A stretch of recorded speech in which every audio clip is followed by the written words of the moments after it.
Boa noite, pessoal. Meu nome é Rafael e eu estou aqui para apresentar o trabalho da disciplina de Processos de Teste de Software, Programa B, e o meu trabalho é sobre a ferramenta iOS Snapshot Test Case. Qual o objetivo dessa ferramenta, então? Ele tem como objetivo, assim como as outras ferramentas de teste de snapshot, verificar as mudanças em telas, a fim de evitar alterações inesperadas. Então, alguns exemplos que a gente tem aqui, quando uma mudança de código, por exemplo, pode fazer um texto escapar de um componente de tela. Então, esse nosso framework aqui, o teste que ele executa, vai nos ajudar a pegar isso antes que chegue nas mãos do usuário, né? Ou também uma alteração de um componente. Então, imagina que tu tem um componente compartilhado ali em tela, e tu fez uma alteração nele, porque foi pedida pelo cliente, só que ele também era usado em outra parte, que tu nem lembra, que tu nem vê mais do app, e quebra. E aí, ao invés de isso só ser pego pelo cliente na mão ali, ou pelo testador, a gente tem como capturar isso antes. Eu até gostaria de destacar aqui uma vantagem que eu percebo nesse framework aqui. Eu já tinha utilizado profissionalmente um outro framework de BDD, né? Que não é um framework de snapshots, mas que também fazia uma validação a nível de especificação. Então, ele atuava com teste de UI, né? Manipulava o aplicativo, executava e tal. Era semelhante ao snapshot, não idêntico, no sentido de validar a tela, né? Então, ele poderia pegar alguns problemas de tela, presença ou não de componentes, por exemplo. Porém, esse tipo de teste aqui de snapshot, eles rodam muito mais rápido que aquele outro tipo de teste de UI. Explicando basicamente o que ele faz e como ele funciona, pensa numa câmera. Então, é justamente isso, quando pensa na palavra snapshot em inglês, né? Como se fosse uma foto. Então, imagina que o framework vai tirar uma foto da tua tela renderizada ali e vai comparar com uma referência que tu vai ter passado para ele previamente, né? Então, a tela era para ter tido essa aparência da esquerda ali, que está mais clara. Porém, durante rodar o teste, ela teve um outro resultado. E aí essa imagem que a gente vê na direita é o resultado esperado sobreposto com o resultado obtido. Então a gente consegue já identificar ali as diferenças, né?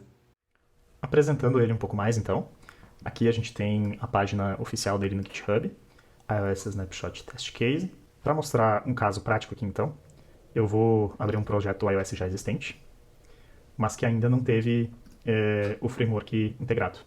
Então aqui a gente tem nosso projeto, a nossa pasta de testes, e para incluir o framework, ele vai ficar junto aqui aos nossos outros packages do projeto, né? Para incluir ele, basta a gente vir aqui em arquivo, adicionar packages, a gente pega a URL, então, esse cara, coloca em cima, ó, ele já aparece na esquerda, aí eu dou um add package, ele vai baixar esse cara, vai pedir onde eu quero adicionar, que eu seleciono o package de testes, e beleza, tá adicionado aqui, ó, essa snapshot test case. agora, para a gente poder, de fato, usar ele, a gente vai criar um arquivo de teste aqui na parte de testes do sistema, então. Eu vou criar um novo grupo. Especificamente para os testes de snapshot. E aqui dentro eu vou criar um novo arquivo. E eu quero que ele seja uma classe de testes. Então aqui eu vou chamar a nossa classe de snapshot testes também. E aqui eu já posso escolher para ela ser uma subclasse do nosso FB Snapshot Test Case. Então aqui a gente está no nosso arquivo de teste. E para começar, ele já está reclamando de um monte de coisa, né? Mas para começar, a gente precisa importar o nosso target do aplicativo, né? Beleza, agora eu tenho um esqueleto aqui. E para começar, eu preciso pensar num caso aqui, né? Então, antes de tudo, eu vou configurar o meu setup do teste. Eu não vou precisar de um teardown, mas eu vou precisar de um setup. Ele tem uma flag bastante útil que se chama Record Mode. Que aqui, como a gente está começando os testes, a gente vai habilitar como true. Por que a gente vai fazer isso? Porque ele vai gerar justamente as imagens no disco que a gente quer. Então a gente tem que deixar o modo de gravação habilitado para depois rodar os testes com o modo de gravação desabilitado. Então a primeira coisa que eu vou querer testar vai ser a minha view principal. Para que a gente tenha um espaço para o programa desenhar, né? Então, isso aqui é uma configuração mais burocrática mesmo. Aqui eu estou informando as dimensões de uma tela de um celular, um iPhone aqui. Agora eu estou declarando que a minha view raiz vai ser esse cara que eu criei ali em cima.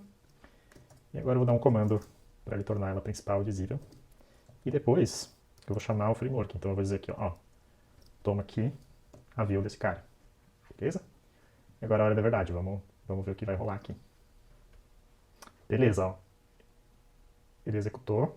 No caso aqui ele está executando todos os testes unitários. Mas ele já executou o nosso snapshot aqui. E vocês viram ali que ele rodou no simulador, né? Apareceu a tela. E ele nos disse, ó, o teste rodou em modo de gravação, né? Uma imagem de referência foi salva. Então, a gente vai vir aqui, ó, e ver como é que está a nossa imagem de referência. Então, note que ele usou todo aquele padrão que a gente configurou ali no target, ele usou aqui para salvar a imagem. E foi exatamente o que ele fez, ó. Nosso simulador está rodando em inglês aqui, porque é a linguagem padrão desse app, e a gente tem aqui nosso print, então, em inglês, gerado pelo programa. Para a gente realmente ver que foi ele que fez, vou mostrar para vocês aqui. A gente vai criar um segundo cenário. Então, vamos chamar uma nova função aqui, teste.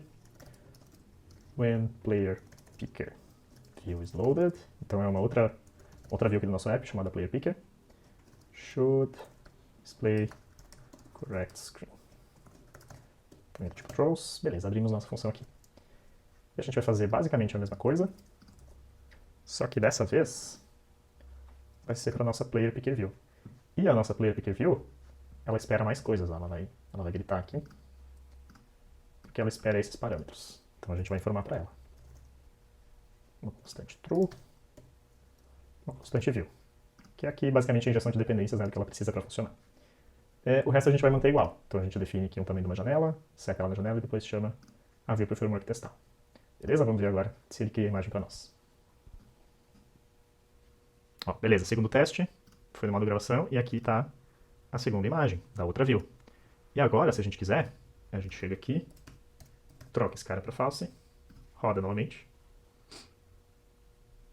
e a gente vê todos os testes com sucesso, a mensagem de sucesso ali, aqui na esquerda também, justamente porque ele fez a comparação do app rodando com as imagens e viu, tá tudo certo. Se por um acaso a gente viesse aqui e trocasse o idioma do simulador para ser português do Brasil, por exemplo, e a gente rodar os nossos testes de framework novamente, a gente vai ver que eles vão falhar. E dessa vez, ó, eu tô com o meu recorde mode false, e a mensagem fala justamente que a comparação falhou. E também existe uma configuração de porcentagem que a gente queira, né? Que podem ter pequenos detalhes na imagem que mudam. Mas ó, agora a gente vê que tem uma pasta aqui, failure diffs, e aqui a gente tem as comparações, como eu tinha mostrado antes para vocês. Então aqui no caso foram diferenças por causa da tradução, né? Uma estava com a string em português, outra em inglês. O mais comum é a gente identificar uma mudança num componente, né? Então aqui eu vou estar alterando esse botão aqui, só a título de testes. Eu vou botar ele aqui com um tamanho diferente. Aí mudei de large para mini. Então agora quando a gente rodar os testes, principalmente o da main view, que foi a que eu alterei, a gente deve esperar uma falha, ó. E justamente apenas o da main view falhou. E aí a gente pode vir aqui, dentro da pasta de testes, numa pasta chamada failure diffs. E aqui dentro a gente vai ter, como eu expliquei antes, a diferença, né? Então o próprio tamanho do botão mudou e com isso mudou o posicionamento dos componentes em tela. Então toda essa borda que a gente está vendo aqui é porque a imagem está um pouquinho mais para baixo, né? Na que ele realmente capturou. E aqui a gente vê claramente a diferença do botão. Então esse é o tipo de coisa que a gente poderia pegar. É claro que aqui foi apenas um exemplo, mas se a gente mudasse um componente num canto do aplicativo e ele é usado em outro que a gente nem tocou, esse tipo de teste aqui nos ajuda a pegar isso. Beleza? Era isso, pessoal. Muito obrigado.